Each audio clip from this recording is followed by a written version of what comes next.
Oi, Eveline. Aqui tá dizendo que tá gravando. Já? Tá mutada você.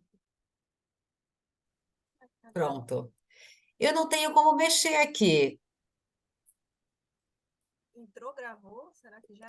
Eu vou perguntar aqui para eles. Espera aí.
Eu perguntei aqui, Milka, no nosso grupo, se realmente já entra gravando, porque eu não consigo aqui Aqui embaixo não tem, né? parar de Ele gravar.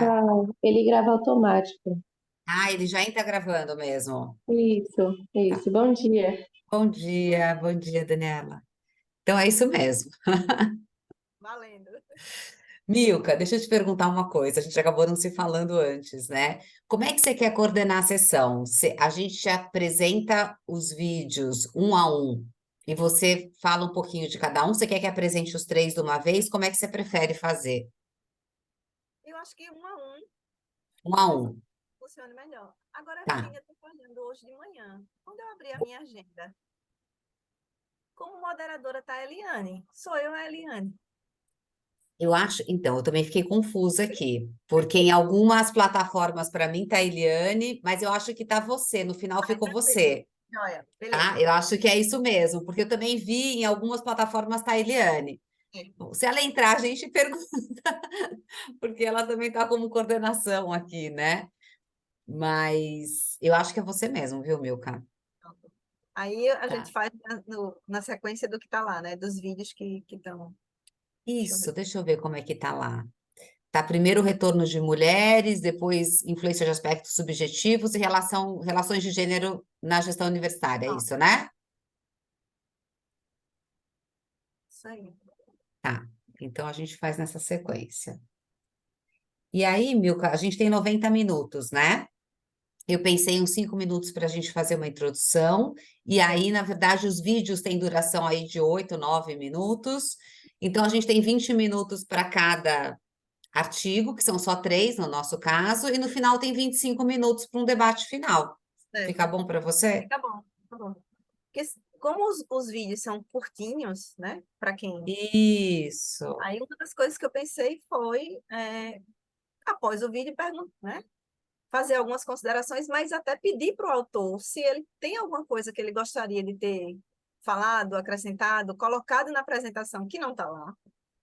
Perfeito. E pela limitação, às vezes a gente tem que fazer escolhas, né? Com certeza. Ter colocado isso, queria ter falado aquilo, mas não deu, então o que é que você. Eu vou só fazer um teste para ver se vocês escutam direitinho o vídeo, pode ser? Olha, Antes da gente começar aqui.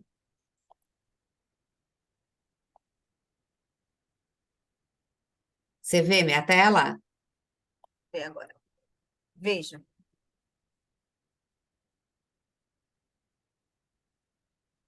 Deixa eu ouvir o som. Agora o som eu não ouço. O som você não ouve? Não. Gente, como Clica. é que eu faço para arrumar esse som, hein? Eu acho que tá sem. Tá parado, né? Clica lá Tá, para ver. parei. Clica lá para ver. Eu não tô ouvindo. Jennifer tá ouvindo. O Não, som. não ouço, não ouço o Não. som. Oi, Eveline, ali quando Oi, você compartilha, não tem a opção compartilhar com som? deixa eu ver, vou voltar lá, peraí. A gente faz um tempinho que eu não mexo aqui no... É porque ele me dá as janelas, né? Eu estou abrindo a janela. Ah, Share Sound. Eita, vamos ver se dá certo. Professora Thalita Pilha. Ah, Esse tá. trabalho será Gente, faz tempo que eu não uso o Zoom. Deixa eu sair aqui, stop share. Pronto. Faz um tempinho que eu não uso o Zoom. Oi, Jennifer, Joelma, bom dia. Bom dia. Bom dia, Thalita.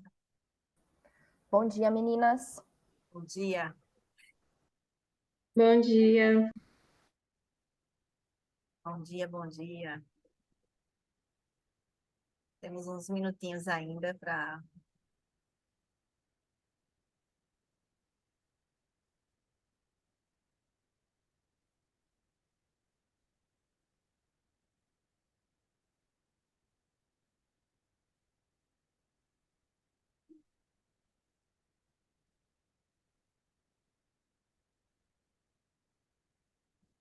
Já tá gravando, gente, aqui.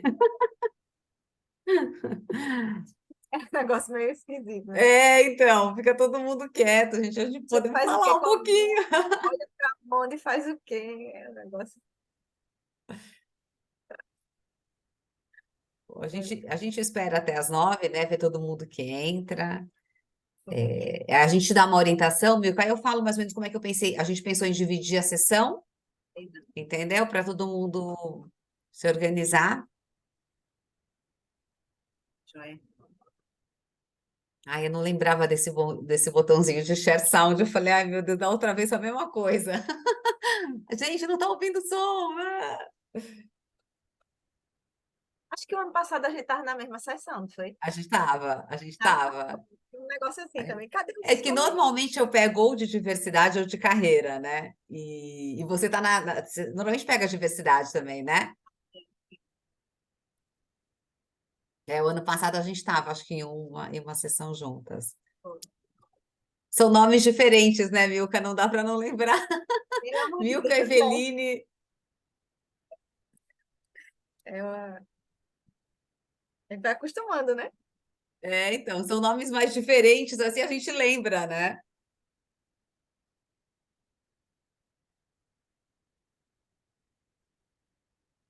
Joelma não me é estranha. Não sei por quê. Oi? Joelma, estava olhando aqui, não sei se. Joelma estava no Enampad? Não. Não, eu participei do seminário do ano passado. Paz. É, o Enampad esse ano não. Ano passado. São mulheres.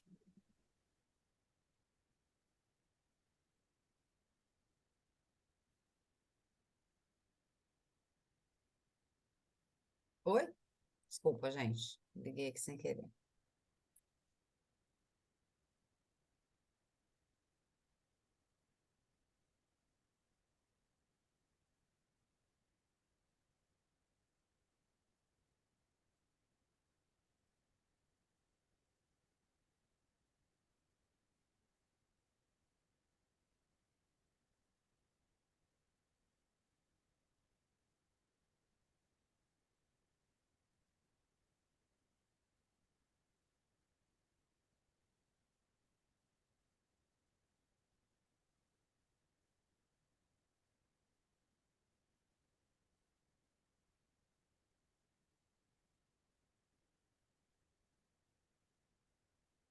Pessoal, no meu relógio aqui são 9 horas. Vocês querem começar? Aguardamos um pouquinho. O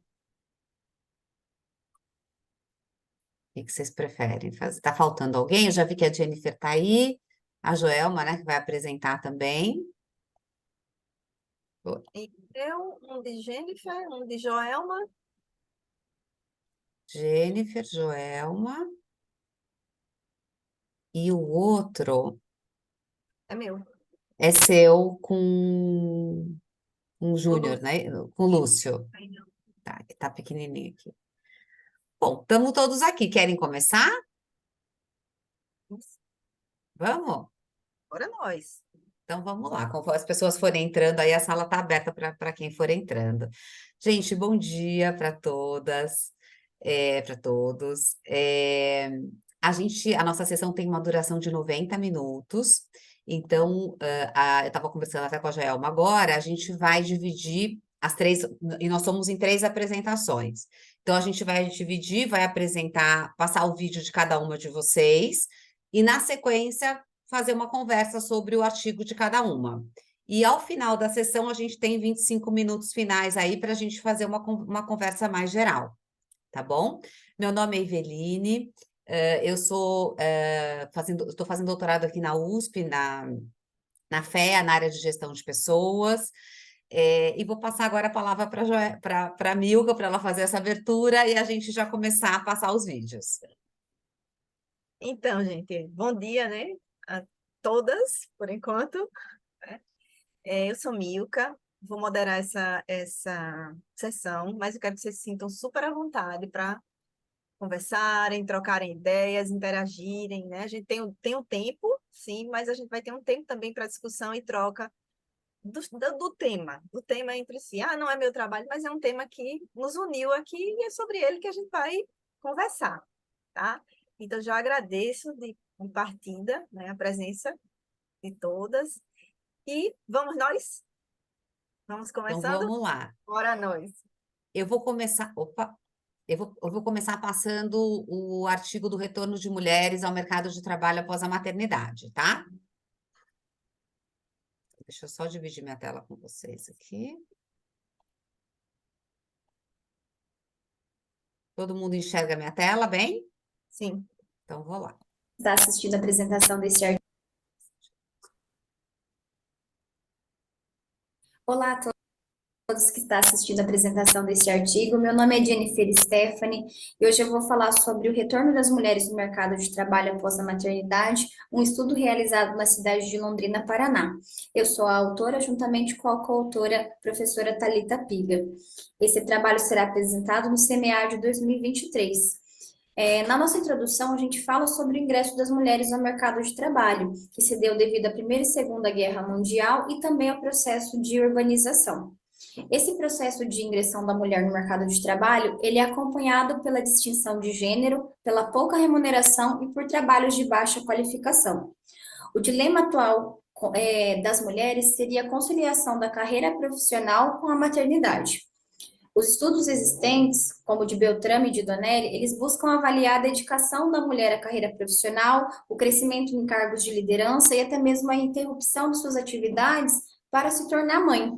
Porém, o objetivo deste artigo é compreender as dificuldades para a recolocação das mulheres londrinenses no mercado de trabalho após a maternidade. As justificativas são a necessidade de aprofundamento e investigação deste tema, contribuindo perante as dificuldades e desafios que as mulheres enfrentam ao tentar retornar ao mercado de trabalho depois da maternidade, auxiliando e ampliando também os estudos sobre a temática mulher dentro do mercado de trabalho. Uma justificativa pessoal de uma das autoras seria o fato da vontade de se tornar mãe futuramente.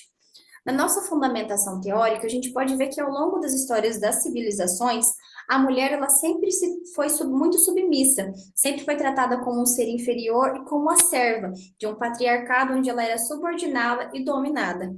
Com o passar dos tempos e graças a muitas conquistas importantes, a mulher foi tendo novas aberturas e principalmente as configurações de família foi alterando e também de trabalho. Um dos fatores de contribuição foi a utilização dos métodos contraceptivos.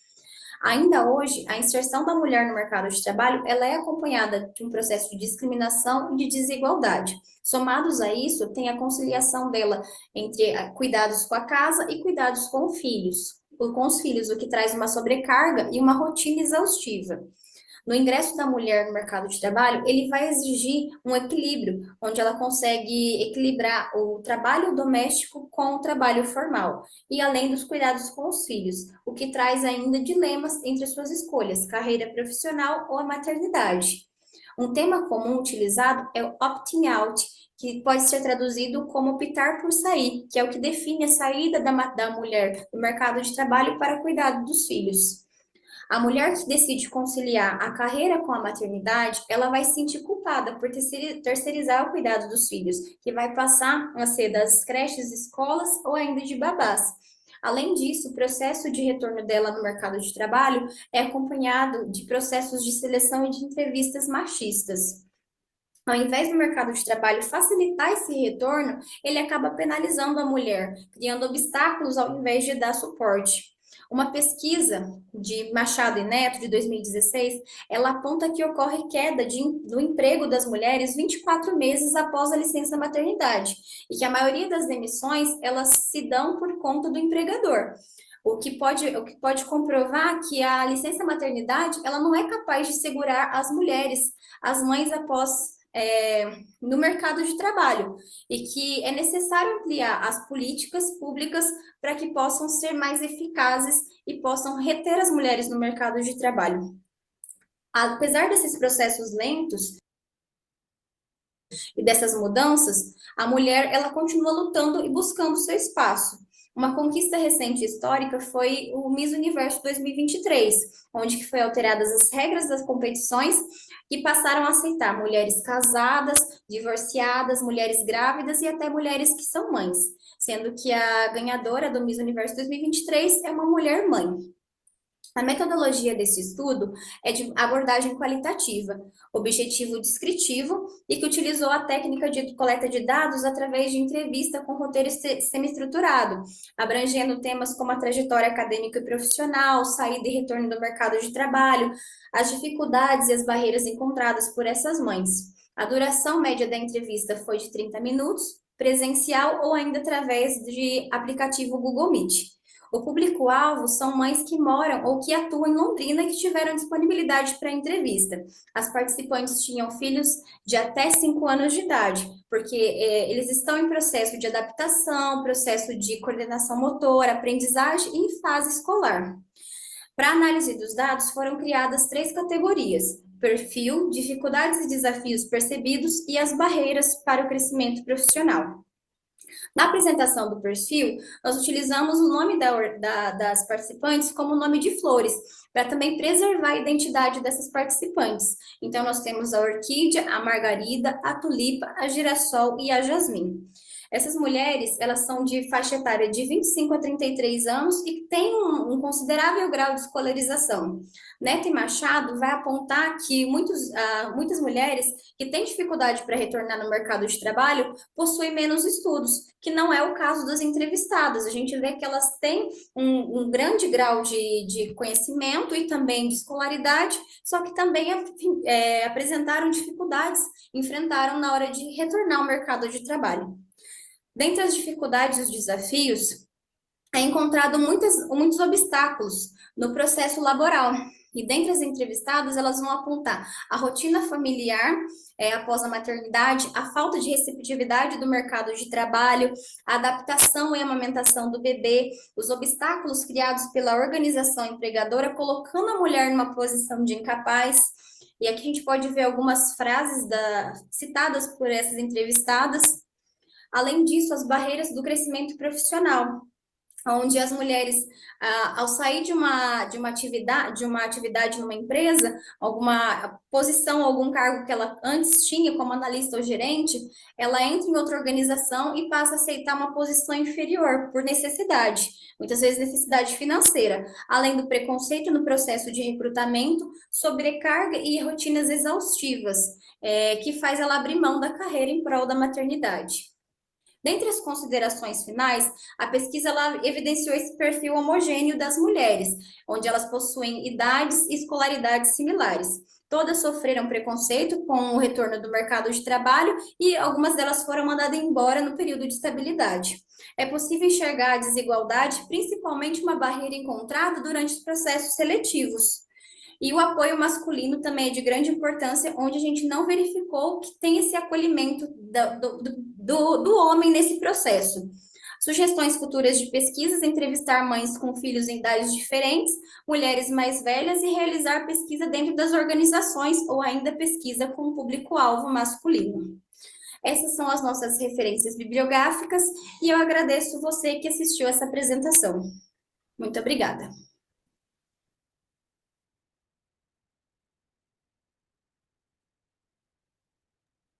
Joia. Então vamos lá, né? Vamos começar discutindo um pouquinho desse trabalho que é super interessante. Gente, aqui tem não sei se vocês estão ouvindo um barulho, né? Mas aqui no meu vizinho inventou hoje de fazer uma reforma. Mas enfim, me chamou muita atenção o trabalho de vocês, tá? Falando sobre o retorno dessas mulheres ao mercado de trabalho. E aí eu queria discutir com vocês um aspecto em específico. Quando vocês falam, vocês trazem a mulher, a questão, né, do apoio, da rede de apoio, mas vira e mexe, a rede de apoio ainda está muito relacionada ao homem, né, à figura paterna, tá? Então, assim, se vocês conseguem, como foi que vocês viram isso na pesquisa de fato, realmente essas pessoas ou essas mulheres entrevistadas, a única rede que elas têm retorna à questão de ter um marido, de ter um. Porque aí a gente está, de certa forma, né, voltando à discussão de sempre, ela está sempre recorrendo a uma figura masculina para ajudar ela, né? Essa é uma. E uma outra questão que eu queria também ver no trabalho de vocês é porque tem assim, mulheres, e a gente vê que os perfis são diferentes. Como é que vocês enxergam a questão da mulher negra, da mulher com PCD, né, que seja um PCD, da mulher que, enfim, que ela além de ser mulher, ela ainda está né, no grupo ainda mais distante, né? Então, eu queria discutir, né, que vocês falassem um pouquinho, à luz do trabalho de vocês, sobre esses dois aspectos. E parabenizá-las, obviamente, pelo trabalho. Show! Muito obrigada. Primeiramente, relacionado assim a essa rede de apoio, a gente vê que algumas mulheres, por exemplo, a rede de apoio seria as mães, ao invés de dos maridos, dos esposos, algumas ali tem na verdade, acho que duas que são divorciadas, elas têm essa rede de apoio firme com as mães, as avós, porque não conseguem contar muito com os esposos. Uma delas, nessa rede de apoio, assim, questão masculina, ela pediu uma vez para o esposo dela levar essa criança ao médico. Ela sofreu até um preconceito relacionado à própria empresa, que falou assim: mas essa criança não tem mãe? Como se fosse uma responsabilidade única e exclusiva da mãe. Então, assim, a rede de apoio no perfil que nós analisamos não conta tanto com o homem, mas sim com as avós. Seria isso. E a segunda questão é a gente só não conseguimos fazer uma pesquisa com mulheres com PCD, com alguma doença, com alguma deficiência, mas Sim. conseguimos ainda uma mulher negra. Uma Certo. mulher negra, a gente conseguiu essa. Inclusive, essa mulher negra é uma das que sofreu esse preconceito. E aí, quando está no texto de vocês, será que sendo a branca, ouviria também isso? Tá? Então, assim, tem uma das coisas que eu acho que dá para sugerir no trabalho é explorar um pouquinho mais essa questão, né, da interseccionalidade, de você chegar lá e dizer, será que algumas coisas que a gente está vendo aqui sobre mercado de trabalho, sobre esse retorno, não tem a ver? Será que essas barreiras não são mais altas para quem está em determinados grupos, porque ela já é alta, né? Mas ainda ficaria ainda mais. Acho que dava para dar uma futucada aí. Não sei o que é que vocês pensam de trabalhos futuros, né? Vocês colocaram lá. Mas para além do que tem lá, tem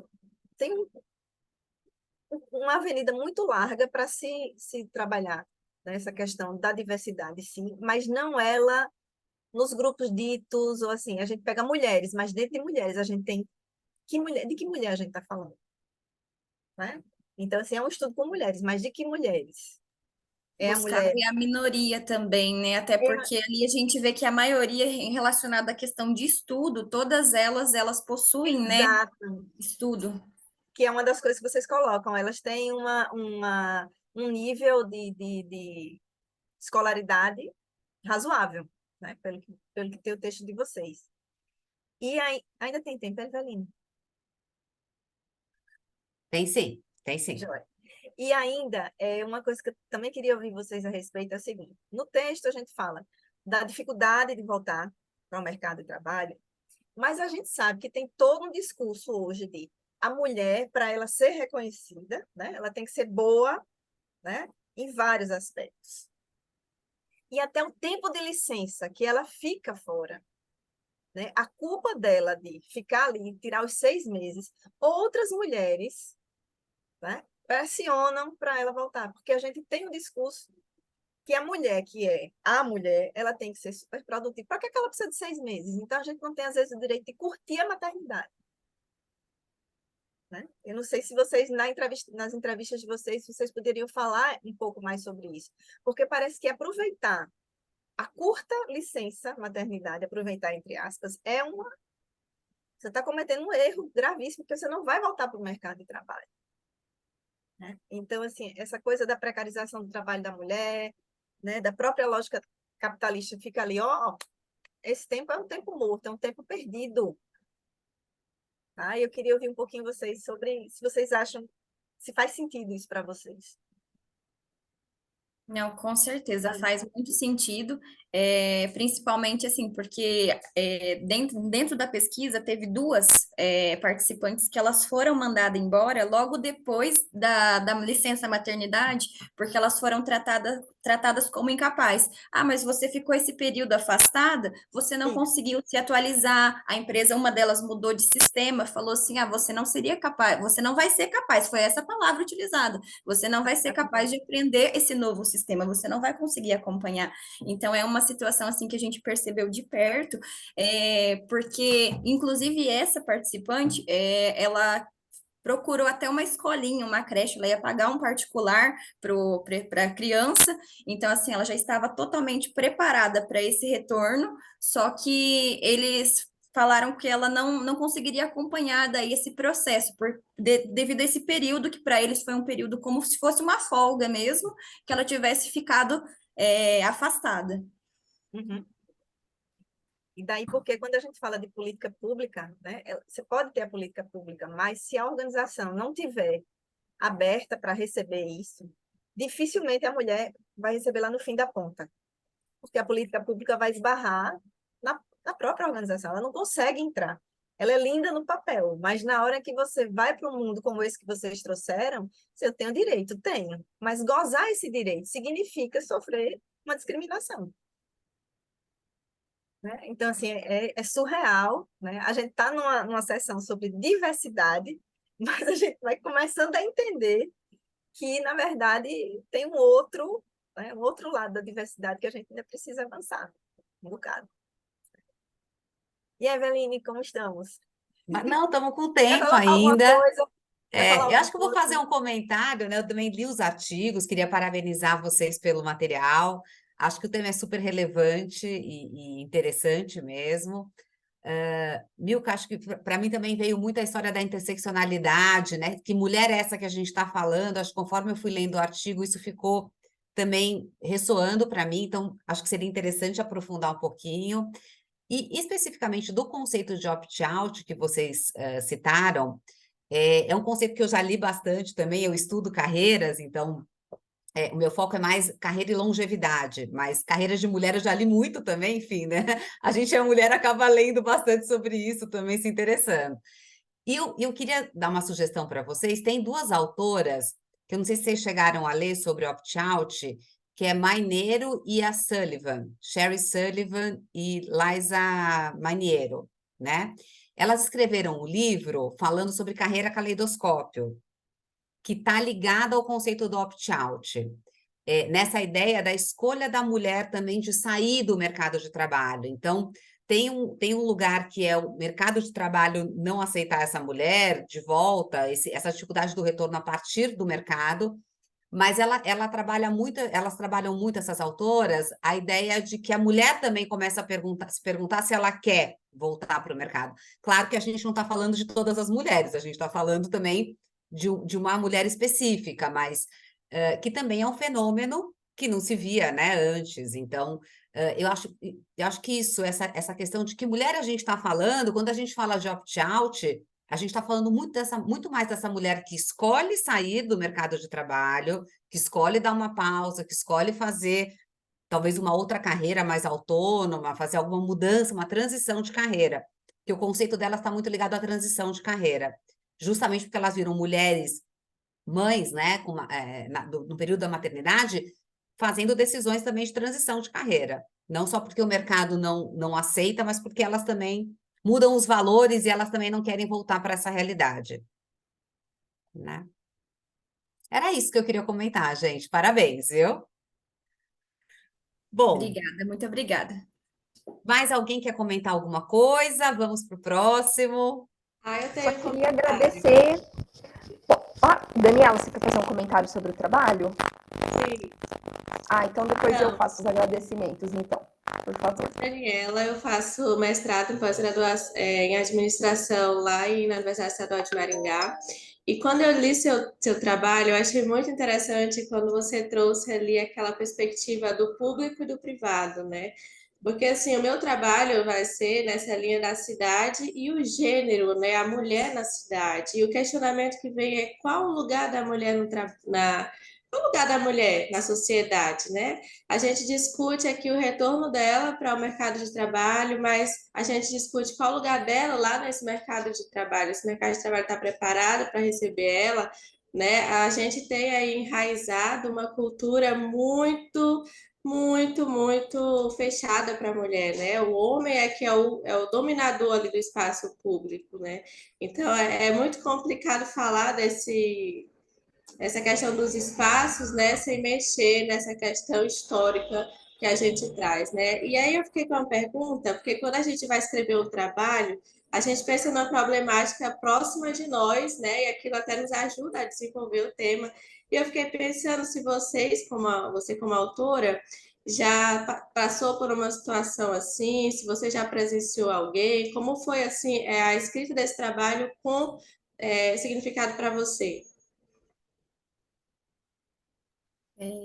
Um dos objetivos específicos assim do trabalho, né, seria essa compreensão do, do dilema mesmo que essas mulheres enfrentam hoje. Essas entrevistadas são pessoas que na minha vida, assim, no convívio, algumas foi até indicação dessas 5 entrevistadas, uma delas é uma pessoa que é de convívio. Então, eu presenciei ela sofrer essa discriminação. Então, assim, eu, como uma mulher que futuramente gostaria de ser mãe, a gente fica até meio nervosa, assim, no mercado de trabalho, de ver o que ainda ocorre. Porque a gente quer crescer no mercado de trabalho, a gente quer crescer como profissional, e daí você vê outras mulheres, ainda mais amigas, passando por isso, por essa situação, a gente fica preocupada, fala assim, porque o mercado já era para ter evoluído. Assim como a sociedade evoluiu, o mercado de trabalho já era para ter essa consciência, as organizações ter essa consciência. Mas você vê, até hoje, muito machismo, gestores debochando muitas vezes quando a mulher engravida. Então, isso a gente fica nervosa como mulher, que, né, porque você tem esse desejo de você também ocupar um cargo de liderança futuramente e ver essas mulheres passando por isso, principalmente quando elas se afastam, né, da licença maternidade e querem retornar. Quando elas querem retornar, a maioria delas que eu fiz a entrevista falou que às vezes tinha cargo, uma delas ocupava até um cargo de gestão de RH. Quando ela voltou para uma outra empresa, ela voltou como analista, ela já não era mais gestora, ela entrou de uma organização para outra, né? Ela mudou. Ela se afastou na licença, saiu dessa empresa, ficou um tempo afastada justamente para aproveitar aquela fase da criança até ela ter uns 2 aninhos, e quando ela retornou para outra empresa, eles, vamos dizer que invalidaram toda a carreira, tudo aquilo que ela tinha conquistado anteriormente, e colocaram ela em um cargo de analista, e não contrataram ela para um cargo de supervisora ou de gestora. Gente, deixa eu só, antes de Eveline passar, né, o bastão para a próxima, e na pegada, na pergunta de Daniela, quando eu li o trabalho de vocês, e a gente vê a questão do homem, né? Novamente, o homem, o gestor. Mas eu já vi trabalhos chocantes, e aí o meu também vai um pouquinho nisso, que quando o gestor é uma mulher, aí é que você fica assim, embasbacada, assim, de dizer assim, como é que é uma gestora de RH, que também é uma mãe, às vezes muitas são mães, e aí o chicote está na mão mesmo, assim, Você olha assim, isso não é possível, isso é surreal. Se é dolorido um homem, né, sendo gestor de RH, quando você vê uma gestora de RH tratando uma mulher assim, aí eu não sei, né, da perspectiva de vocês, mas os trabalhos que eu leio, eu fico cada vez assim, eu digo, não, isso aqui ainda está assim, né? A gente discute sororidade, a gente fala umas coisas, mas assim, o viver isso na academia ou fora da academia ainda tem uma caminhada para ser feita. Eu hesitei, viu? Eu falo demais. Eveline, Acho que a Thalita queria falar alguma coisa e a Thalita, gente pode passar, eu acho. Só para É. encerrar, então eu só queria dizer que a Jennifer ela tem sim a pretensão de continuar essa pesquisa. O trabalho ele reflete de fato pessoas do entorno do convívio dela, até por isso o perfil homogêneo em termos de idade, em termos de escolarização. A Jennifer, esse artigo é derivado do TCC que ela defendeu, então é o primeiro contato com a pesquisa acadêmica, então por isso também essa quantidade de participantes bastante reduzida, porque era o tempo que era possível de ser realizado dentro de um TCC. Por ser uma primeira aproximação com esse campo da pesquisa, eu acho que a Jennifer foi muito exitosa em conseguir ter um aprofundamento teórico e também empírico dentro do trabalho, mas a ideia dela é sim continuar, expandir essas entrevistas para outras mulheres, já tinha sido pensado também em contemplar esses diferentes públicos minoritários, que certamente nós vamos encontrar ainda vários adicionais agravantes, né, nas barreiras que mulheres, então, PCDs, outras mulheres negras vão enfrentar, mulheres também pertencentes, né, ao grupo LGBT+. Então, a gente espera, assim, um grau de dificuldade muito elevado quando a gente expandir isso para outros perfis, mas essa homogeneidade se dá pelas limitações de tempo que ela tinha em desenvolver o TCC. Então, eu gostaria de agradecer os comentários, a Eveline também pela sugestão de leitura sobre essa carreira caleidoscópica. Já até anotei o nome das autoras, vou passar para a Jennifer, acho sim muito válido fazer essa inserção. Os contrapontos, Milka, que você comentou também, muito pertinente, estão de alguma forma introduzidos no texto, mas na apresentação acaba não aparecendo tanto, mas a gente também vai acabar reforçando. E sobre a questão da rede de apoio, eu achei muito legal, né, não centrar sempre no papel só masculino do homem, mas tem uma rede de apoio que tem até um relato das participantes, né, Jennifer, que ela vai comentar que partiu justamente do gestor. Aí, no caso, coincide por ser um gestor homem, mas que partiu dele falar sobre a importância de uma rede de apoio é a própria organização. Quando ela permite, por exemplo, flexibilidade, quando ela permite que a mãe ela possa não sofrer nenhuma punição em deixar o seu horário de trabalho por 1, 2 horas num horário flexível, podendo compensar isso depois, para poder levar o seu filho ao médico, né? E sem sofrer discriminação ou qualquer retaliação por isso. Então, eu acho que também expandir esse olhar para a rede de apoio, que não seja só penalizar outras mulheres como as avós, porque aí é uma penalização, né, de uma mulher sobre outra mulher, e hoje está muito em voga as avós que não querem se tornar as responsáveis pela criação dos seus netos, né, tem saído bastante reportagens sobre isso.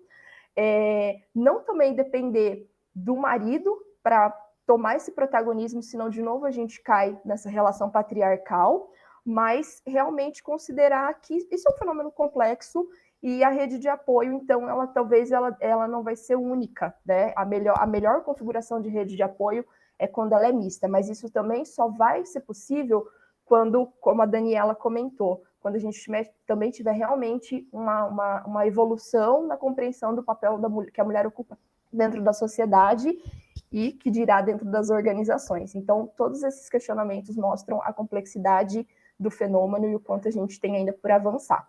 Mas para encerrar, então, gostaria de agradecer todas as dicas, os comentários, parabenizar a Jennifer por ter sido tão bem sucedida nesse primeiro contato com a pesquisa. Eu fui orientadora dela no TCC, muito orgulhosa de ter você aqui e de todas essas mulheres batalhadoras aqui compartilhando essa temática tão importante e insensível para nós. Obrigada, meninas. Perfeito, turma. Então, agora eu vou para a próxima, tá? Nós vamos apresentar aqui Influência de aspectos subjetivos nas organizações, tá? Vou passar o vídeo, então. Deixa eu dividir minha tela com vocês, senão vocês não vão ver. Peraí. Agora acho que vai.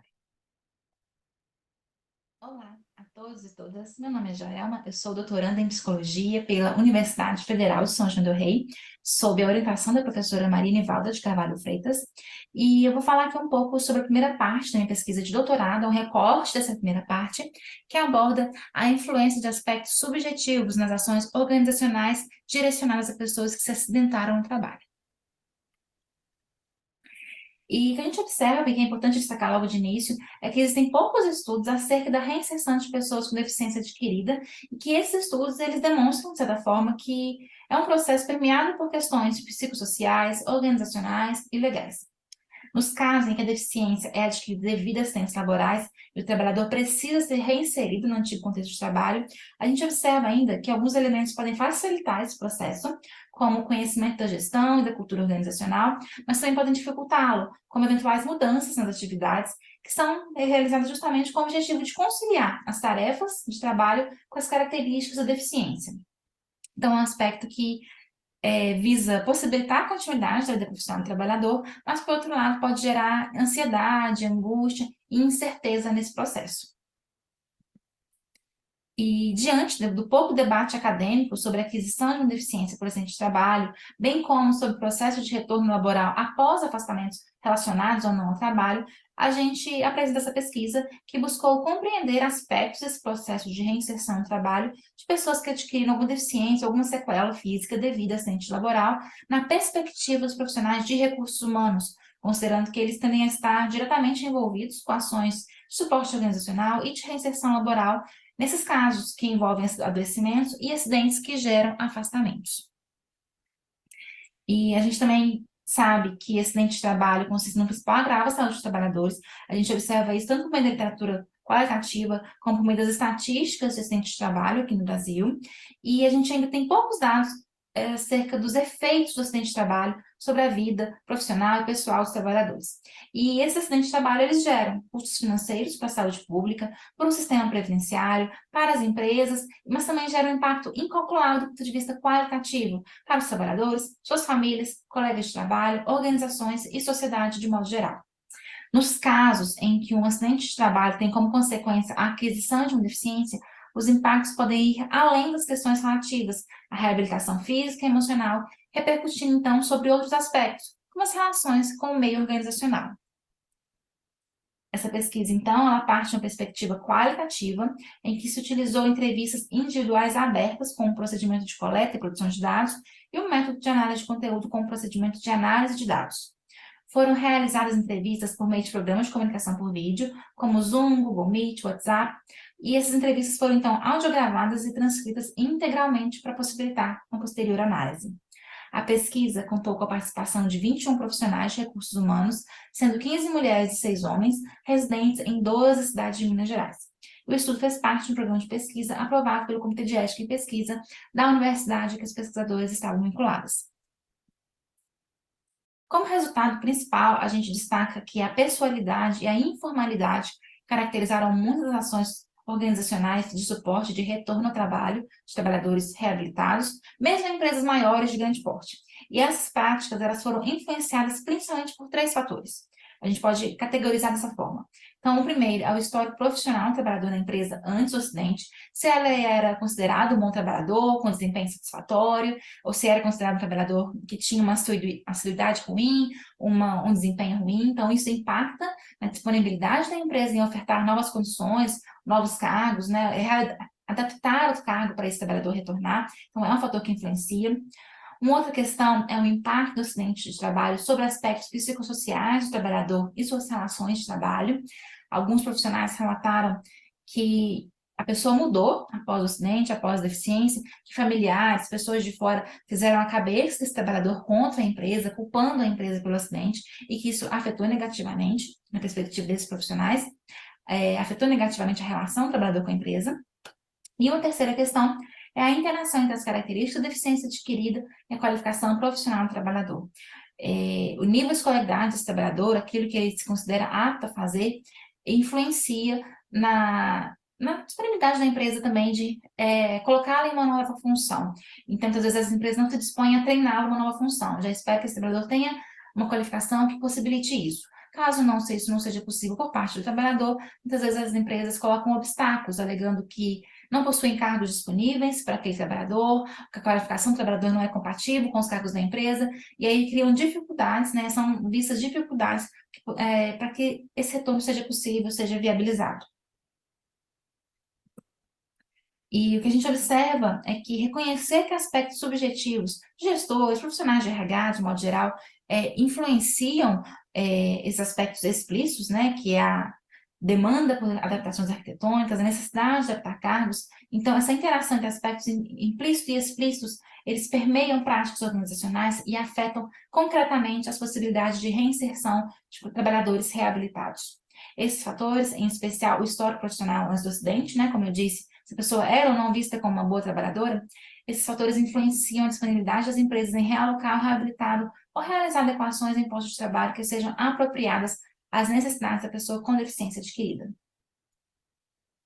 E o reconhecimento de que aspectos subjetivos podem afetar negativamente as possibilidades de reinserção no trabalho de pessoas com deficiência adquirida pode contribuir para a elaboração de protocolos formais que garantam a aplicação das mesmas políticas e práticas organizacionais para todas as pessoas que se acidentam no trabalho. A sistematização dessas ações pode, assim, minimizar a interferência de preconceitos nas relações laborais e viabilizar condições mais equitativas de inclusão para trabalhadores reabilitados, possibilitando, assim, o direito ao acesso a direitos fundamentais, como é o caso do trabalho. Essas são algumas das referências que eu utilizei. Eu agradeço por vocês terem acompanhado até aqui. Muito obrigada e eu abro agora para perguntas e questões que os colegas tenham também para fazer sobre a pesquisa. Muito obrigada.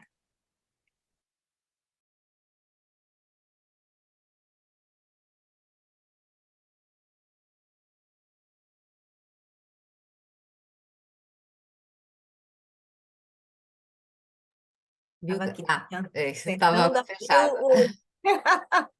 o microfone. Então, Joelma, começar parabenizando, né?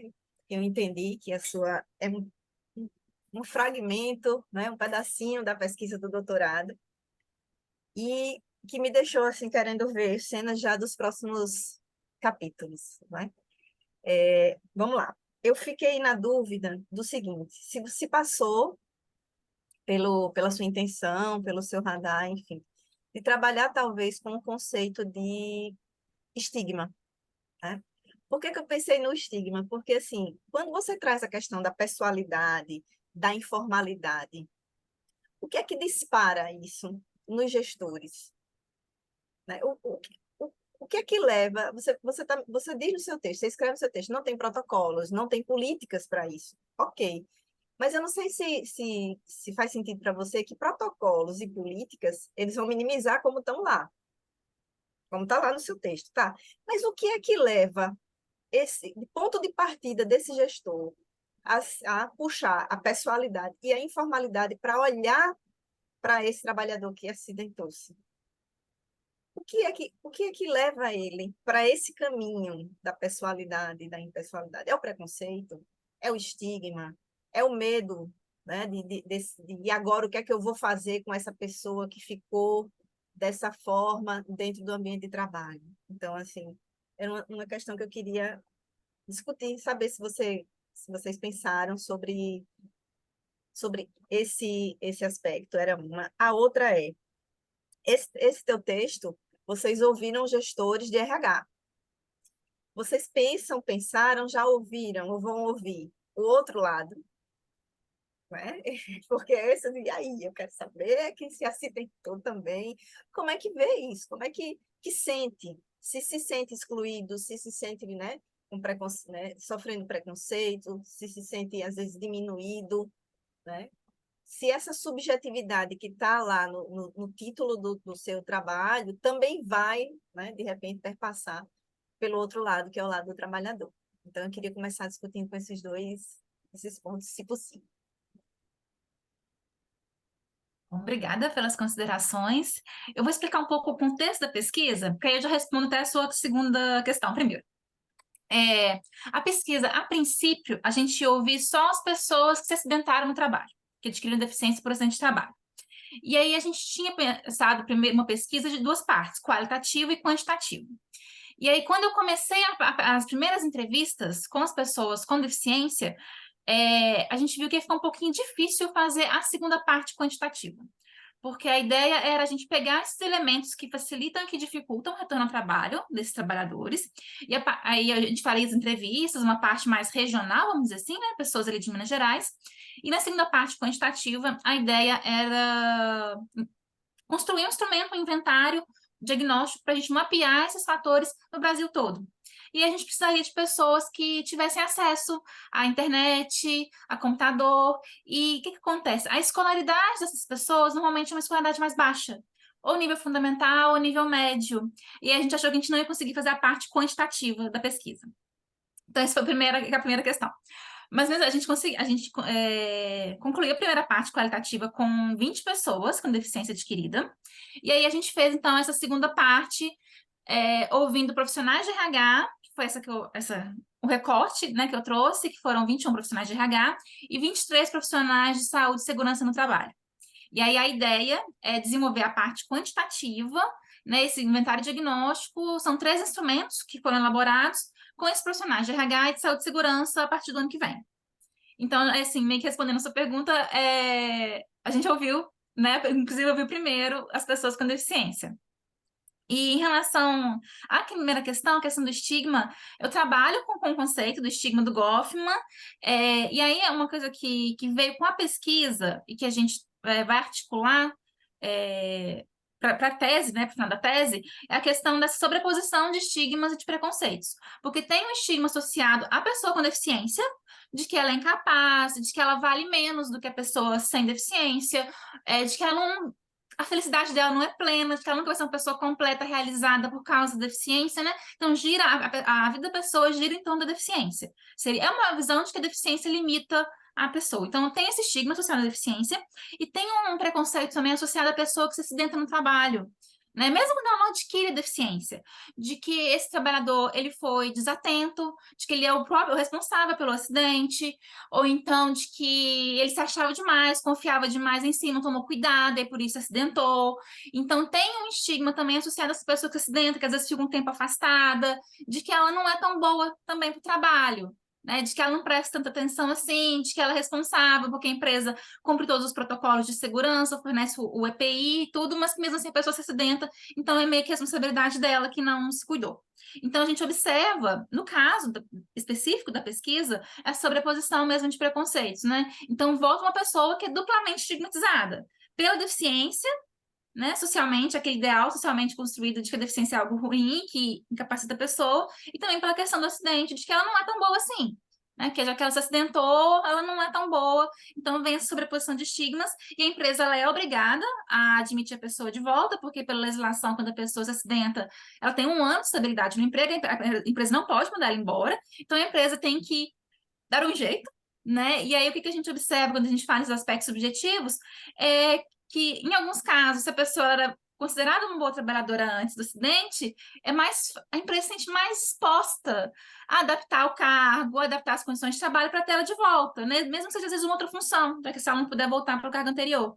Mas se a pessoa já não era tão boa assim, já não era tão bem vista, a empresa às vezes dificulta, cria barreiras, fala que não tem onde colocar, porque a deficiência dela, a escolaridade que ela tem é muito baixa, não tem outra função para ela. E aí fica, às vezes, uma briga com o INSS, porque o INSS fala que ela está para voltar, a empresa fala que não tem cargo disponível para ela, e aí vai criando uma barreira e a pessoa ficando ali indefinidamente afastada, ou então às vezes a pessoa volta, a empresa não cria condições de acolher essa pessoa ali dentro, e aí a pessoa às vezes acaba, como acontece com, isso eu já trago um recorte da parte das entrevistas de pessoas com deficiência, que aí a pessoa pede para sair da empresa, porque ela se sente desconfortável, ela não se adapta com o cargo, com o gestor, com a equipe, e ela às vezes procura outro lugar, e aí vai procurar muitas vezes pela lei de cotas, em outra empresa. Então, a empresa que, entre aspas, provocou deficiência, né, porque a gente sabe que tem muitos fatores que interferem no acidente de trabalho, mas a empresa matriz, né, onde aconteceu tudo, acaba se livrando da pessoa, porque não criando condições para ela voltar, e a pessoa pede para sair, para se enquadrar numa outra empresa pela lei de cotas e ser reinserida no trabalho. Então, assim, em síntese, seria isso. Beleza. Vou fazer mais uma observação, que aí a gente abre para ver se, né, o pessoal tem alguma coisa. Ô, João, eu sei que a tua formação é psicologia, né? Isso, doutorado em psicologia. Mas aí, eu lendo o texto, eu disse, não é coincidência, né, que quem se acidenta mais é o trabalhador do operacional, né? E aí é como se não. Se a gente fosse olhar na lupa da sociologia, a gente vai ver que é uma repetição do que a gente tem na sociedade, né? E aí, assim, se vocês vão também caminhar por esse, né, por esse caminho, porque eu sei que a subjetividade a gente vai trabalhar num conceito muito mais indivíduo, mas quando a gente fala nessa questão do trabalhador, né, que está lá no operacional, se fosse, por exemplo, um diretor, raramente isso vai acontecer. Se fosse um supervisor, dificilmente um gestor, né?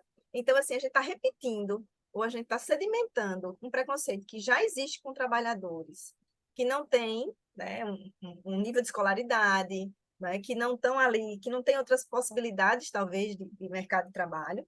Isso acontece com ele, e ele é, de novo, rechaçado. Já não basta na estrutura social, ele internamente ele é rechaçado.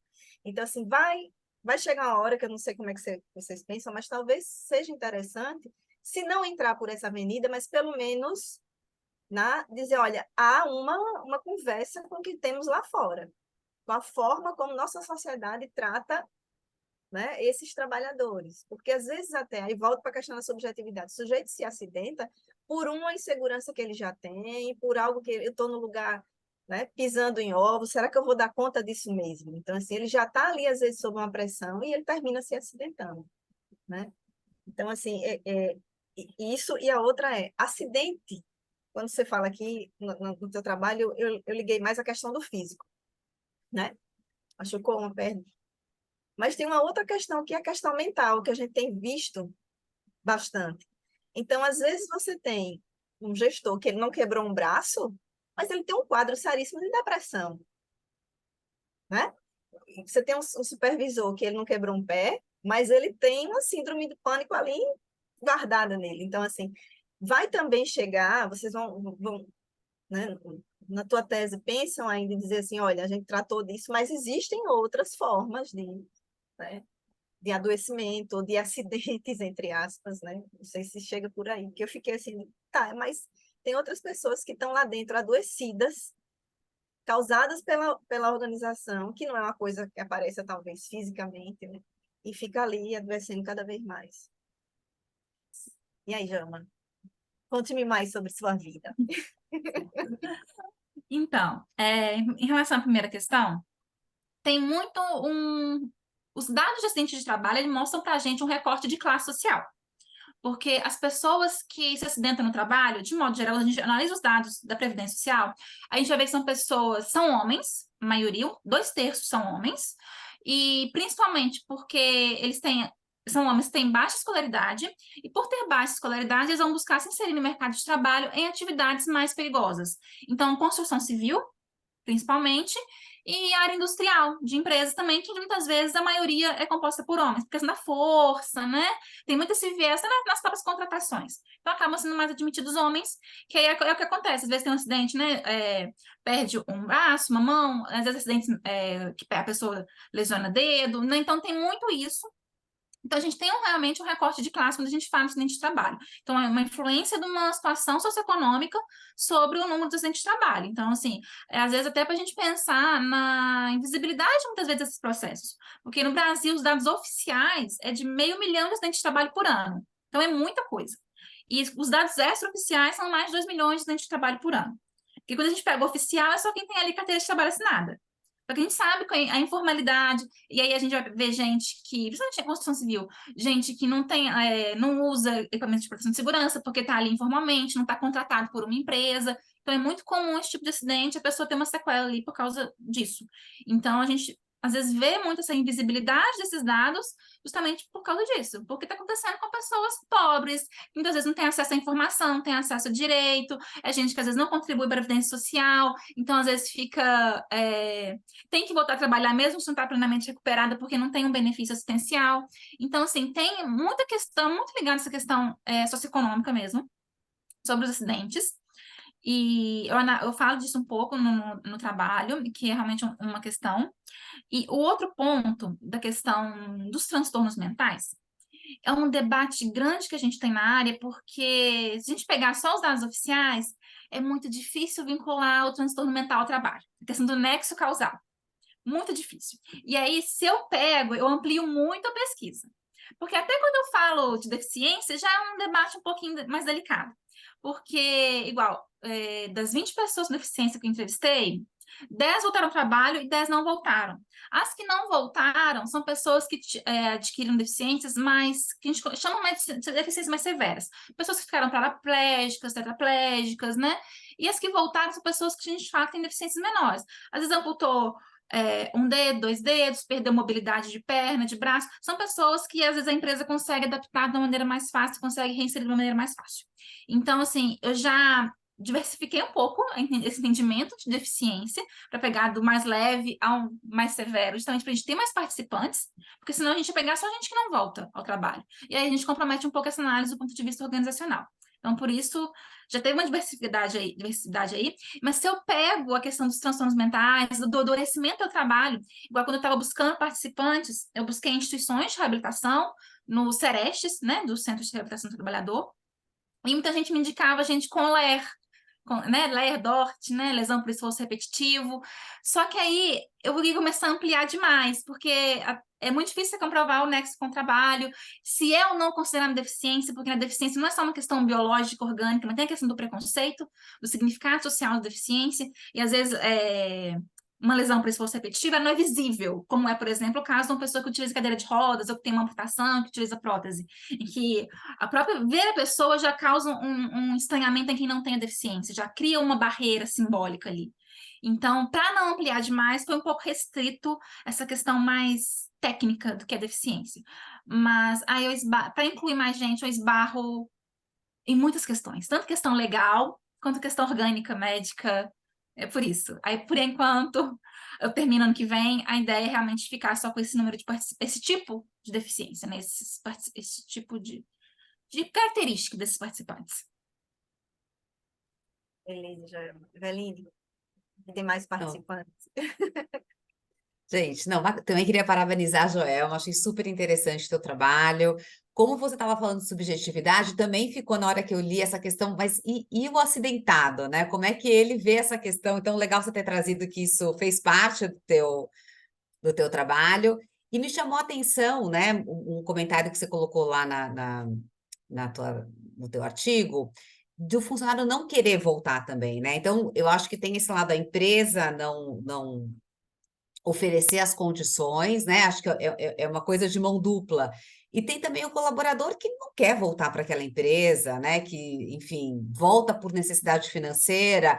Então, tem um aspecto psicológico aí complicado também, né? Tem um tanto da empresa e um tanto do indivíduo. Como é que ele também está se vendo nesse processo de reinserção? Então, isso ficou para mim. E também a questão dos estereótipos, né? Eu acho que vocês estão falando sobre estigma, mas eu estudo a questão de carreira e longevidade com pessoas acima de 50 anos. E a gente vê claramente, né, os estereótipos, quer dizer, o que se fala hoje de uma pessoa acima de 50 anos no mercado de trabalho, que ela já não é mais capaz, que ela não consegue aprender, que ela tem dificuldade com tecnologia, todas as limitações colocadas em cima de estereótipos e não, de fato, com o olhar do indivíduo, individualmente. Então, enfim, acho que são esses comentários que eu queria fazer, te parabenizar. E aí, gente, como a gente está um pouquinho apertado de tempo aqui, a gente tem mais uma, eu não sei se alguém quer fazer mais algum comentário, a gente combinar, sei lá, mais uns 5 minutinhos para a gente passar para a próxima. Alguém quer fazer mais algum comentário? A Joelma quer encerrar aqui, como é que vocês querem fazer? Não, Nada? da minha Fechamos? É. Podemos Então tá. seguir, só parabenizar mesmo a Joelma pelo excelente trabalho. E força na reta final, Obrigada. que a gente sabe que é muito importante continuar com esse gás. Eu tinha uma pergunta, mas por conta do tempo eu vou só parabenizar a Joelma, é um tema muito pertinente. Uma coisa que eu tenho observado, né, é que muitas das coisas que a gente vê, muitas das problemáticas que a gente vê nas organizações são reflexo da nossa vida organizacional cotidiana na cidade, né? Então, quando a gente olha para a organização que não está preparada, vamos olhar a cidade também não está preparada, né? Então, é toda uma conjuntura que afeta e encadeia, né? Um efeito dominó ali. Claro, a cidade não está preparada, a minha organização não está preparada também, né? Eu fiquei com dúvida ali com relação a quando você chegou na empresa e falou com os gestores, olha, eu quero abordar essa temática, conversar com vocês sobre isso. Fiquei pensando, será que como eles reagiram? Né? Porque se a gente não está pronto para lidar com isso, quando a gente chega a confrontar esse tema, isso também choca a gente às vezes, né? Eu fiquei pensando, será que esses gestores, eles hesitaram em algum momento? Será que eles, não, tem aqui a resposta pronta, né? Como foi esse contato? Mas parabenizar pelo teu trabalho e força para terminar o doutorado. Vou só responder rapidinho. Eu tive muita resistência e muitas negativas. Muita gente que eu procurei falava que não podia participar porque envolvia dados internos da empresa. Ah, vou pedir autorização para o meu diretor, para não sei quem. Gente que eu tinha que ficar cobrando retorno, gente que depois finalmente falava, não, não, realmente não pode participar, a empresa não autorizou. Eu não lembro agora os dados certos, mas eu tive 20 participantes, deve ter tido umas 30 negativas. Eu procurei muita gente recusou, porque fala do impacto que o acidente de trabalho tem sobre a imagem da empresa, que não pega bem ficar falando, né? Enfim, realmente tive muita resistência em relação a isso.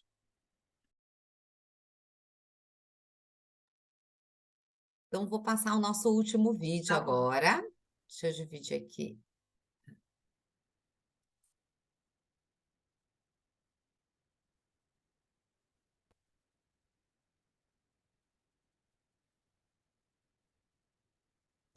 Saudações a todos, eu me chamo Lúcio Júnior e, em parceria com a professora doutora Milka Alves, vou apresentar o nosso trabalho cujo título é Relações de Gênero na Gestão Universitária, um estudo com mulheres e homens na Universidade Federal de Alagoas. Cotidianamente é possível observar na mídia e na sociedade fatos, relatos e discursos que dão conta de que as mulheres conquistam cada vez mais lugar nos espaços públicos, quer seja nas organizações, nas empresas ou na política, deixando a impressão de que vivemos uma época de igualdade entre homens e mulheres. Entretanto, um olhar mais atento sobre a divisão sexual do trabalho revela que, a despeito dos muitos avanços que foram conquistados com o advento das lutas do movimento feminista no Brasil, não se pode falar ainda em paridade ou igualdade. Moraes, 2008, destaca que, apesar do visível aumento da participação feminina no mercado de trabalho, o que se percebe é uma divisão sexual do trabalho muito marcante no Brasil. O trabalho teve como objetivo geral analisar as relações de gênero na gestão da Universidade Federal de Alagoas e, como objetivos específicos, descrever o perfil dos ocupantes de posições gerenciais na instituição, identificar os critérios de escolha dos gestores para a gestão na instituição, verificar diferenças nas atividades desenvolvidas pelos ocupantes do cargo de gestão na instituição em virtude do gênero e, por fim, conhecer a percepção dos ocupantes dos cargos de gestão na instituição sobre as diferenças entre os gêneros. Nossa metodologia foi uma abordagem qualitativa. Como Locke, optou-se pela Universidade Federal de Alagoas. Os participantes das entrevistas eles atuam na gestão universitária, seja reitor, vice-reitor, pró-reitor, diretores ou coordenadores. E, por fim, uma pesquisa documental com entrevista com roteiro semi-estruturado.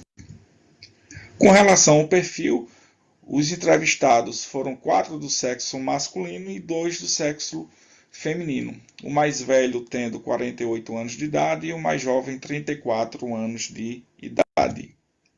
Com relação aos critérios de escolha, os entrevistados destacaram 3.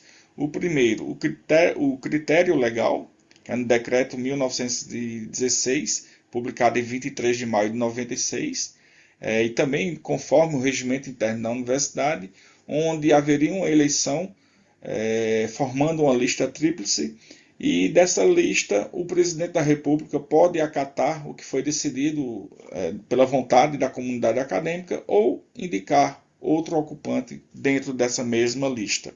E isso vai de encontro ao que Siqueira et al. Em 2015 destacam, que no contexto da gestão universitária, como os cargos de maior nível hierárquico são comissionados, a indicação geralmente é dada pela autoridade maior da instituição, que decide sobre a ocupação desses cargos de maior prestígio.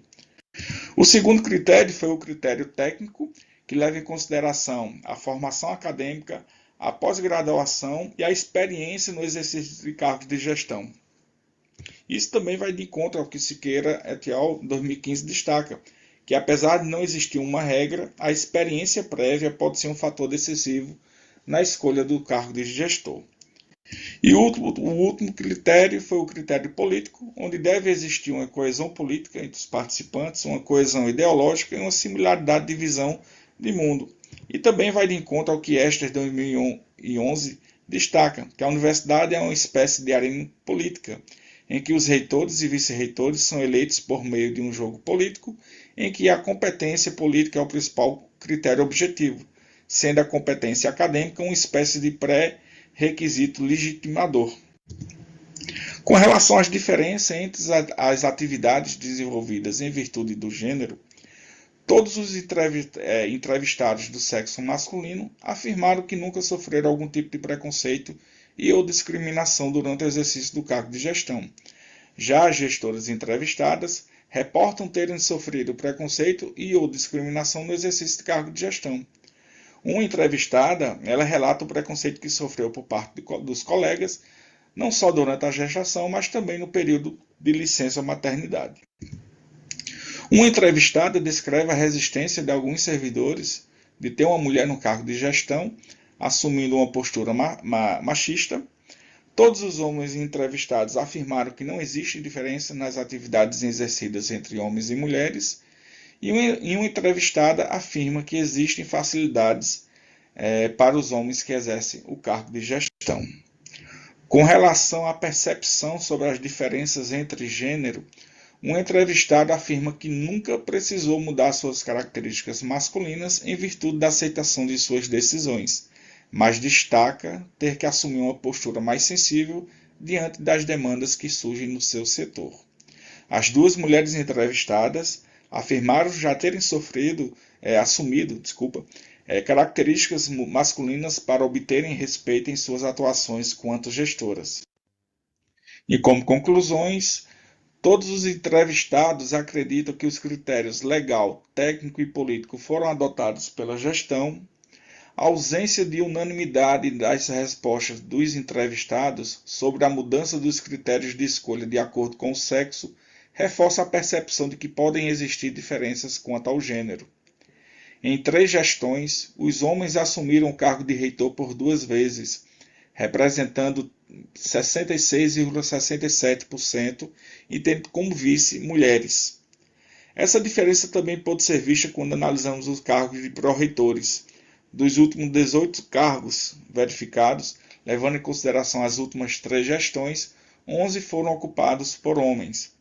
Já as mulheres tiveram uma representatividade de 7 cargos durante o mesmo período. A maternidade e a mulher no cargo de gestão são fatores discriminatórios no ambiente de trabalho por parte dos colegas, além da alegação que pertencem às mulheres os trabalhos domésticos e cuidados com a família. Por fim, para todos os entrevistados, o cargo de gestão exige do seu ocupante, independentemente do sexo, vivenciar conflitos nas esferas profissional e pessoal. Nós agradecemos a presença de todos aqui e estamos à disposição para tirar qualquer dúvida e enriquecer o nosso debate. Obrigado.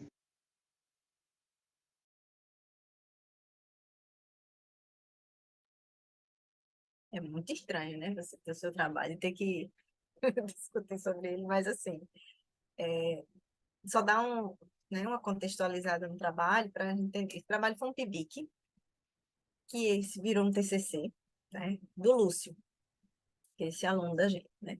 A gente teve dificuldade de coletar dados dentro da universidade, né? Por incrível que pareça. O trabalho, o nosso projeto passou pelo comitê de ética, mas na hora que você vai né? Conversar com homens e mulheres dentro da universidade parece ainda ser um tema tabu. E aí a gente fez essa escolha de pessoas que estão na gestão, né? Vamos ouvir coordenadores, diretores, diretoras e diretores para ver se tem essa diferença de gênero. E aí a gente encontra relatos de colegas, de mulheres que têm que falar mais alto, têm que gritar, têm que assumir uma couraça para dentro de uma universidade federal conseguir minimamente ser respeitada como gestora. E você tem a grande parte aí dos homens entrevistados que parece que eles vivem numa outra dimensão, eles não percebem isso, não percebem nenhum tipo de forma, né? Falam, não perceberem, mas a gente vê, pensa que e um e outro, né, relato de situações de que, mas é a mulher, mas é porque ela tem que fazer isso. Então, associar a mulher determinadas, né, determinados papéis que são incompatíveis com a gestão. Tá? Então, para ser uma pró-reitora, não sei na instituição de vocês, mas na minha a gente conta nos dedos pró-reitoras. Pró-reitores a gente tem assim. Historicamente aqui, a mulher sempre foi a candidata a vice-reitora.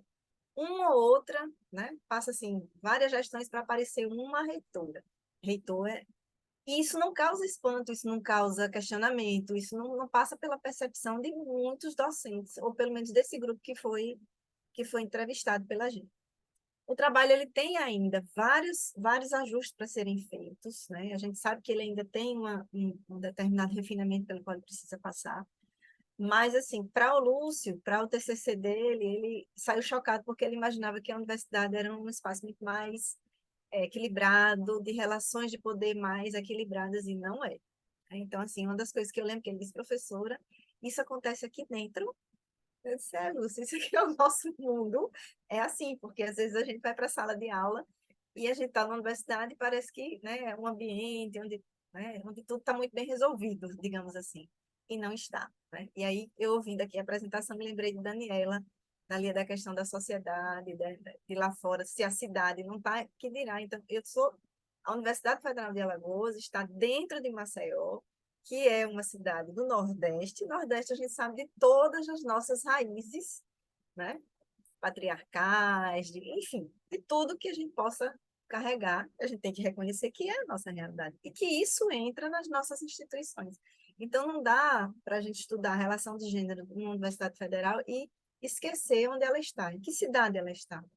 Né? E aí, esse foi eu que, desde que a Daniela estava falando, digo, mas onde é que vai se encaixar? Aí aqui eu anotei para trazer para o nosso trabalho. Acho que é uma contribuição, né, que eu consegui pescar aqui, muito boa nessa sessão. Bom, acho que era isso, né, de falar sobre o próprio trabalho, é esquisito, Eveline e demais companheiras, alguém Então, eu quer acho que eu colocar? vou comentar também, Milka, né? Acho que na ideia de contribuir, primeiro parabenizar o trabalho que foi feito. A gente viu dois temas aí, né, da nossa sessão falando de gênero, então é interessante, né, com recortes diferentes, mas como o gênero é uma questão mesmo, né, ainda bastante representativa aí na questão da diversidade. Lendo o artigo, acho que uma coisa vocês falam do fenômeno do teto de vidro, tanto na introdução como na conclusão. Eu senti um pouco mais, talvez nas entrevistas, trazer um pouco mais do que isso apareceu, se de fato apareceu a questão do teto de vidro como uma questão aí na universidade, né? A gente vê que isso é muito relatado nas corporações, nas organizações, mas na universidade isso ficou claro. Eu acho que, como vocês citam na introdução e na conclusão, eu senti um pouco de falta de relatos que trouxessem um pouquinho mais sobre o teto de vidro. E uma curiosidade que eu fiquei também na introdução, vocês falam um pouquinho da questão salarial e da idade também como uma questão importante. E eu fiquei curiosa de saber, porque você tem ali mulheres e homens, reitores, vice-reitores, numa quantidade diferente. Mas eu fiquei curiosa, será que eles ganham a mesma coisa ou não? Também tem diferença salarial ali, né? Então, mesmo no mesmo cargo, tem diferença salarial. Eu acho que discutir essas questões, né, como evidências da diferença de gênero, porque uma coisa é a percepção que eu tenho, outra coisa é, de fato, você ter uma questão salarial diferente. Então, você tem fatos tão concretos que mostram a questão do gênero. Então, eu fiquei curiosa em relação a isso. Bom, aqui o que a gente tem, assim, a função gratificada, né, de um reitor é diferente de um vice-reitor. E aí, para de partida, quem é o vice? Geralmente é uma mulher, né? Você tem os pró-reitores, não. Os pró-reitores, né, digamos que a função que ganha o extra é igual, não vai fazer diferença.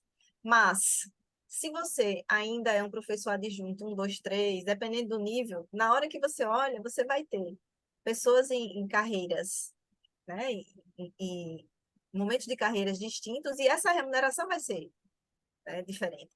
E aí, Evelyn, tem uma coisa que, assim, que ainda está no radar, que é quando esse tempo de serviço casa com ser um homem ter mais tempo de carreira acadêmica e ser uma mulher que ela não tem a mesma trajetória, aí é que, aí sim.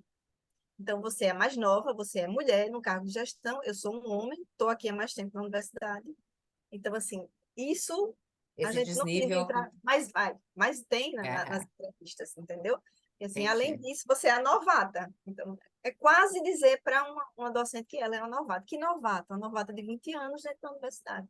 Mas ela é novata no fazer gestão. Então, eu já estou aqui há mais tempo. Entendi. Eu acho que fazendo gestão há mais tempo. Então, assim, tem isso daí, para mexer também. Gente, mais algum comentário? Alguém quer falar mais alguma coisa sobre o trabalho? Alguma sugestão? Vou Não? comentar então, já que tem tempo. Eu acho que além dessa discussão de gênero, né, a gente traz aqui nessa sessão uma discussão de grupos de minorias, né? Grupos que, assim, as mulheres elas são maioria, mas elas são vistas e tratadas assim de uma forma pejorativa até, né? E os grupos, né, que são pessoas com deficiência, também é um grupo que está ali presente, é tratado de modo secular, né? E aí, no trabalho da professora Milka, quero lhe parabenizar particularmente pelo incentivar o seu aluno, né, nessa produção, a estar presente no evento. A gente sente, eu particularmente sinto falta disso às vezes em alguns professores, né?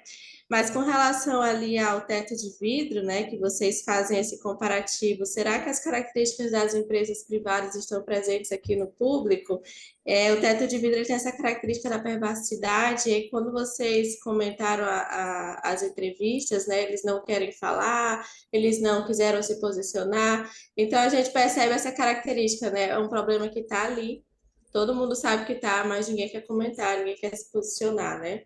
E essa questão da cidade, fiquei muito feliz de poder contribuir, né? Realmente, quando a gente caracteriza ali o nosso contexto, Nordeste, eu sou natural de Fortaleza, né? Então, eu conheço um pouquinho ali o Nordeste. Quando a gente vê essa história enraizada ali, né, no nosso cotidiano, na nossa empresa, nossa, é assustador, né? Tá tudo relacionado. Mas eu gostei muito do teu trabalho, não tenho perguntas, gostei só de fazer esses links, assim, sabe? Uma coisa com a outra, tudo se relaciona no final. Isso é chocante às vezes. Linda, obrigada, Daniela. Eu, Eveline, eu fiz eu não sei se a gente partindo para né, para o recorte final, uma das coisas que me veio à cabeça quando eu li os trabalhos, assim, a nossa sessão é as faces da diversidade, né, nosso tema. E aí, assim, é uma provocação mesmo para, será que a gente está discutindo as faces da diversidade ou se a gente está discutindo as faces da não inclusão? Porque parece-me que o que a gente está discutindo aqui, os 3 trabalhos, né?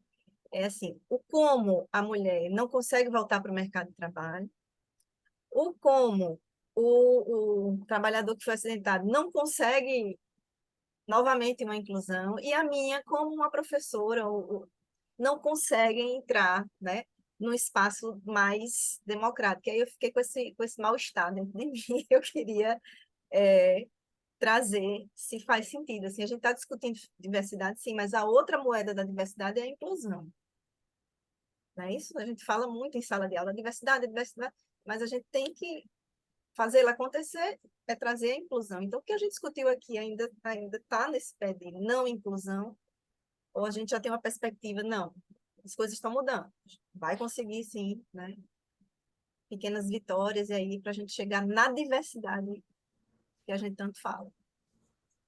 E um agravante que eu esqueci de comentar, né, é que quando a mulher ela está na docência e ela tem filhos, ela não publica, né? Então ela fica naquele período ali no limbo, né? Quer dizer, ela não pode participar do concurso, ela não pode participar porque ela não tem ali as publicações, né? Enquanto que o homem ele não para, ele está sempre ali ativo, né? Então essas características desses trabalhos eles se unem, né? Nesse momento ali né? Nessa problemática. Pode falar, Joelma. Eu queria só ressaltar o quanto que, às vezes, o nível de escolaridade, ele não protege esse público dessas coisas, né? Porque a gente fala tanto que a educação abre portas, né, das pessoas conseguirem um nível mais alto de escolaridade. Então, tanto no grupo que a Jennifer entrevistou, quanto no seu grupo, a escolaridade é alta e, mesmo assim, quando articula com outras questões, com outros fatores sociais, a barreira ela continua existindo. Então, assim, não é só pela via formal da política pública de educação que a gente vai conseguir resolver essa questão da inclusão. A gente precisa articular com outras questões e avaliar o impacto disso no dia a dia, na prática, no cotidiano mesmo, porque só o aspecto formal não é possível, né? Tem aspectos informais ali que atravessam essa questão e que criam barreiras.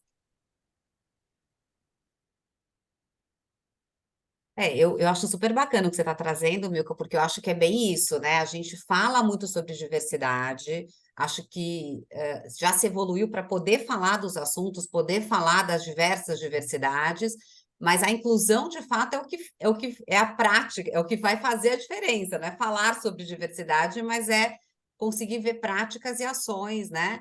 E o meu estudo é mais o universo corporativo, empresa privada, e a gente vê essa distância claramente. As empresas já estão falando sobre diversidade, abrindo os debates sobre diversidade, mas as ações de inclusão ainda são pequenas, são pouco representativas, às vezes muito mais voltadas por uma imagem externa, do que de fato é quantitativo para você dizer que isso está fazendo uma diferença na sociedade.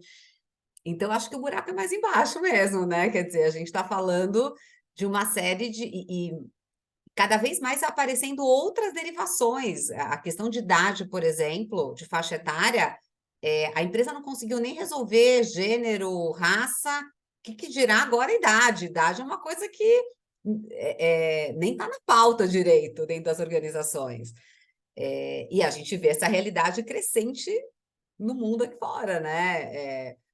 Acho que a gente tem entre falar sobre diversidade e praticar a inclusão, acho que a distância está grande. Talvez Eu por vejo isso venham sim. tantos trabalhos, né, com esse tema. Sim, o quanto é necessário ainda falar e buscar mesmo soluções de inclusão, porque você vê que tanto no privado quanto no público, as pessoas ainda têm medo, porque você vê mulheres, igual a professora Milka falou, com medo de falar mesmo, de até dar uma entrevista para um assunto tão importante, às vezes medo até de sofrer alguma represália, tanto no privado quanto no público. Porque às vezes é cortado, às vezes, né, de cargos, de ocupações, por medo mesmo de se posicionar. E aí, gente, assim, também trazendo um pouco dos trabalhos, assim, no de Jennifer tem a questão das políticas públicas, no de Joelma tem a questão dos protocolos, né? No meu a gente fala do que está no formal, e aí a gente vê que cada vez mais o formal não dá conta disso que a Eveline está falando, que a Eveline trouxe, né? Então, assim, tá, formalmente eu tenho um protocolo, formalmente eu tenho uma política pública, mas eu tenho a subjetividade, eu tenho uma figura aí que a gente tratou, mas passou dele rapidinho, que é o gestor de RH. Esse cara está preparado. Ele às vezes nem se acha no meio, né? Tem tanta coisa para ele fazer, e ele lidar com tudo isso. E ele é uma figura muito importante, tanto no trabalho, né, pareceu de Joelma, quanto no de Jennifer, né?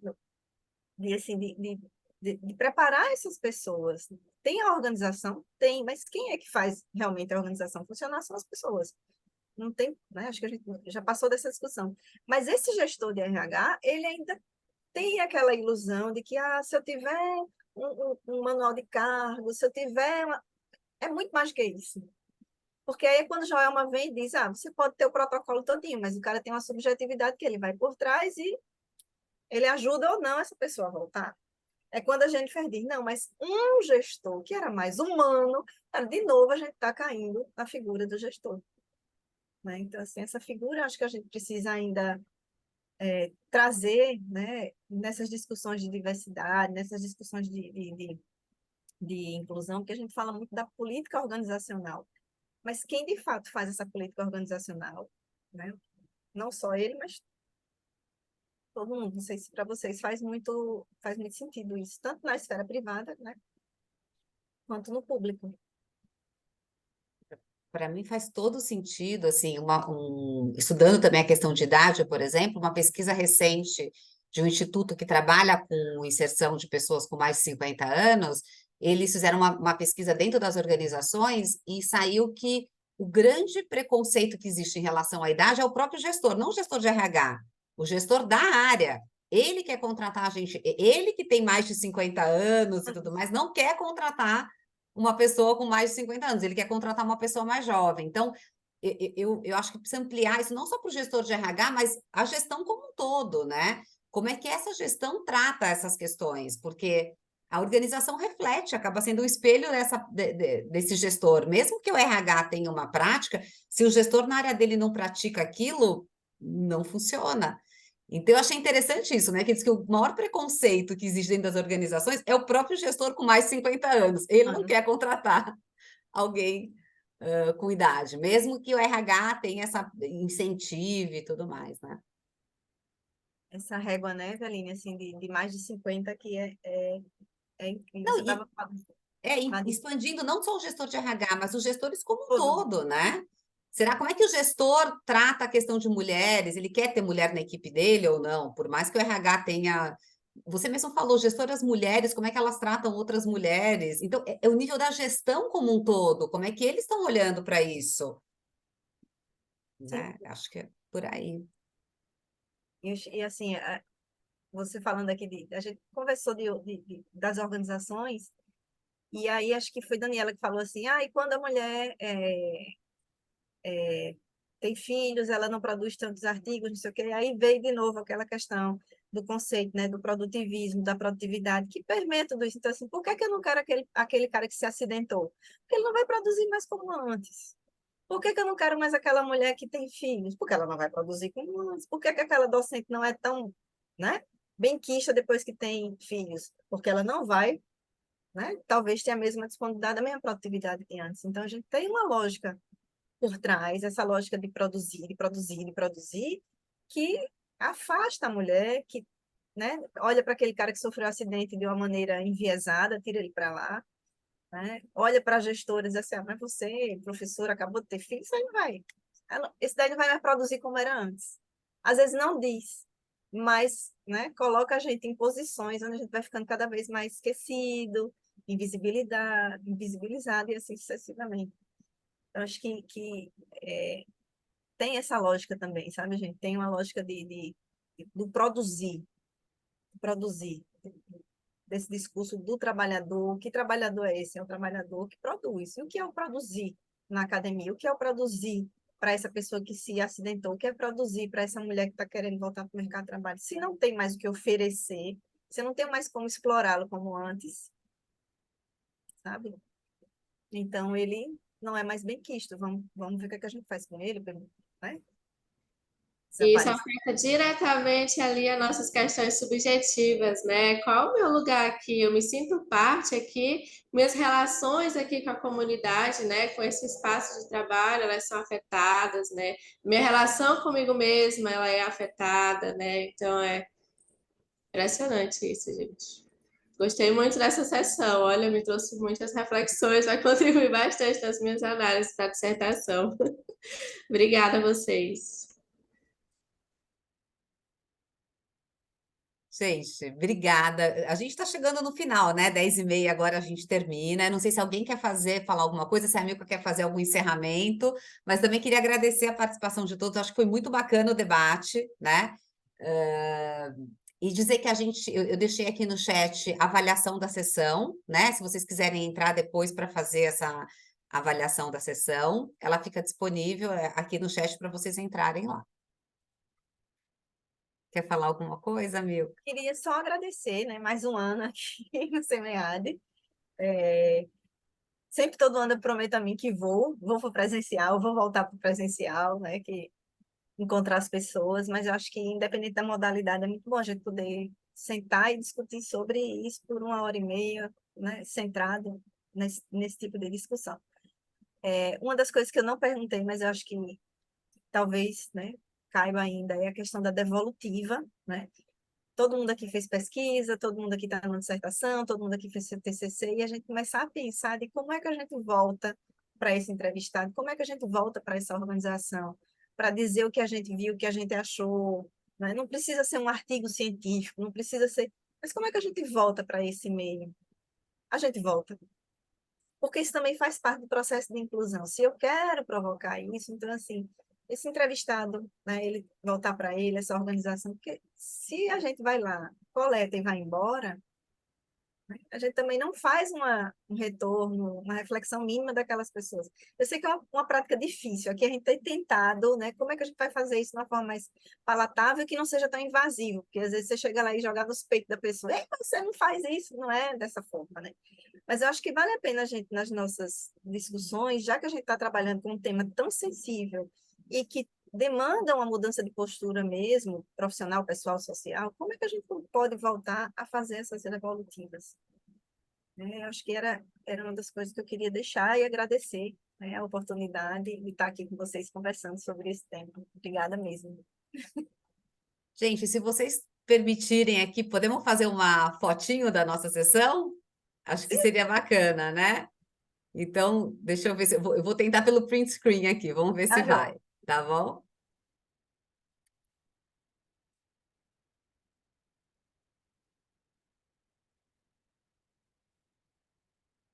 Pronto, já fiz aqui. Não sei se eu vou conseguir. Vocês querem que eu compartilhe aqui no chat?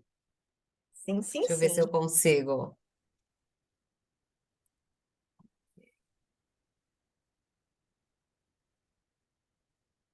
Ah, acho que eu. Pronto, consegui. Adela. Agora sim, Chegou a fotinho. vou achar aqui. Aí, Estão vendo? tô. Agora eu vou clicar aqui para salvar. Turma, prazer em Gente, encontrar vocês de obrigada. novo. A gente se vê aí pelo SEMEAD, acho que nas sessões ainda, né? Hoje é só a Sim, sim, primeira, sim. então a gente se encontra por aí, tá bom? Tá joia. Um abraço para Um todo mundo, abraço, gente. gente. Tchau, Tchau, tchau. tchau. Tchau, tchau. Obrigada, tchau, Tchau, tchau. Tchau, gente. tchau, gente. Obrigada. Obrigada. Obrigada.